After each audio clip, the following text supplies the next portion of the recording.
Okay, so I'm recording this to show you how to solve the problems of scheduling at the end of the scheduling slides. So we're given the following processes with their arrival time, their burst time, and their priority. And, excuse me, you're asked to compute the average waiting time for all the processes using different scheduling algorithms. So for example, let's start with FCFS, okay? First come, first serve. So first come, first serve is easy because there's no preemption, and once the process takes the CPU, it doesn't let go of it until it's done. So the Gantt chart for that would be under FCFS, would look something like this. Okay, so this is FCFS. So starting at time 0, we have only one process, P1. So P1 will take the CPU and it will go until 10. So from 0 to 10. After that, the second process that came in obviously is this, at this time, at time 2, process 2 came in, okay? So process 2 now takes the CPU and it goes for 3, so until 13.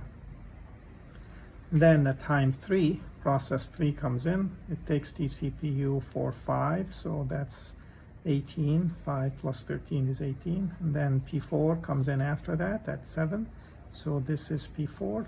P4 goes for 6 burst, 6 clock ticks, or 6 milliseconds, this is in milliseconds.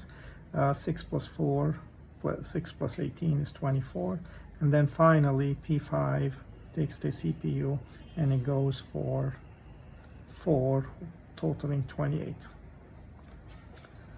Okay, so this is the Gantt chart for FCFS. Now to compute the waiting time, we look at every process. P1 waited 0, okay, plus P2.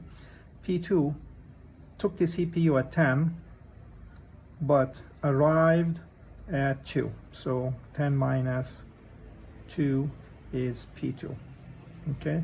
Plus we want P3 now.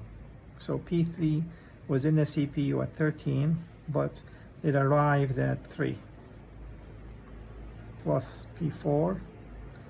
P4 took the CPU at 18, but arrived at 7. And finally P5. P5 took the CPU at 24, but arrived at 8. Okay, so therefore it is 0 plus 10 minus 2 is 8, plus 13 minus 3 is 10, plus 18 minus 7 is 11, plus 24 minus 8 is 16.